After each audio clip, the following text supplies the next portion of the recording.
আমাদের চারপাশে এমন অনেক প্রাণী রয়েছে যা মানুষের ভীষণ কাছাকাছি থাকে। কিন্তু আপনি কি জানেন ইসলামের দৃষ্টিতে কোন প্রাণীটি মানুষের সবচেয়ে বেশি প্রিয় এবং পবিত্র? হ্যাঁ, সেটি হলো বিড়াল। যুগ যুগ ধরে মুসলিম সমাজে বিড়াল কেবল একটি গৃহপালিত প্রাণীই নয়, বরং এটি ঘরবাড়ির বরকত এবং একটি সুন্দর সুন্নতের প্রতীক হিসেবে বিবেচিত হয়ে আসছে। ইসলামে বিড়ালকে কোনো অপবিত্র প্রাণী বলা হয়নি, বরং একে বলা হয়েছে তওয়াফিন বা তওয়াফাত, যার অর্থ হল মানুষের ঘরে ঘরে সারাক্ষণ ঘুরে বেড়ানো সহচর। নবী করিম সাল্লাল্লাহু আলাইহি ওয়াসাল্লাম বিড়ালের পবিত্রতা সম্পর্কে স্পষ্ট করে বলেছেন। হাদিসে এসেছে, বিড়াল অপবিত্র নয়, এটি তোমাদের আশেপাশে অধিক বিচরণকারী প্রাণী। এমনকি রাসূলুল্লাহ সাল্লাল্লাহু আলাইহি ওয়াসাল্লাম বিড়ালের মুখ দেওয়া পানি দিয়ে ওযু করেছেন এবং বিড়ালকে একটি পবিত্র প্রাণী হিসেবে স্বীকৃতি দিয়েছেন।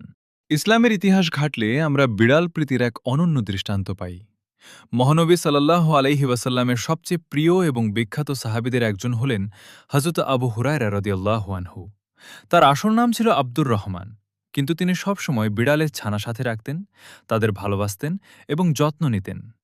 একদিন রাসূল সাল্লাল্লাহু আলাইহি ওয়াসাল্লাম তার জামার হাতায় একটি বিড়ালের ছানা দেখে ভালোবেসে তাকে ডেকেছিলেন, ইয়া আবু হুরায়রা, যার অর্থ বিড়ালের পিতা। সেই থেকে তিনি এই নামেই ইতিহাসে অমর হয়ে আছেন।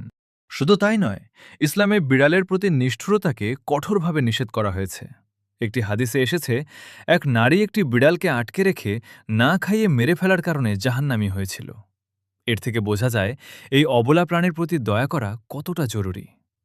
এখন প্রশ্ন আসতে পারে, বর্তমান সময়ে আমাদের ঘরে বিড়াল পোষা কেন জরুরি বা উপকারী? এর পেছনে ধর্মীয় এবং বৈজ্ঞানিক উভয় কারণই রয়েছে।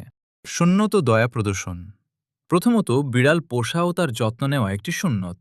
এর মাধ্যমে আল্লাহর সৃষ্টিজীবের প্রতি দয়া করার সওয়াব হাসিল হয়। মানসিক প্রশান্তি ও একাকিত্ব দূর করা। আধুনিক বিজ্ঞান বলছে, বিড়ালের সাথে সময় কাটালে মানুষের মানসিক চাপ বা ডিপ্রেশন দ্রুত কমে যায়। একাকিত্ব দূর করতে এর চেয়ে ভালো সঙ্গী আর হয় না। প্রাকৃতিক পরিচ্ছন্নতা কর্মী।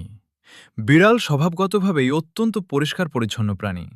এরা ঘরে থাকলে ইঁদুর, বিষাক্ত পোকামাকড় বা ক্ষতিকারক কীটপতঙ্গ দূর হয়, যা ঘরকে রোগ জীবাণু থেকে মুক্ত রাখতে সাহায্য করে। আপনি যদি বিড়াল পোষেন, তবে তার খাদ্য, বাসস্থান ও চিকিৎসার দায়িত্ব নেওয়া আপনার জন্য আবশ্যক বা ওয়াজিব।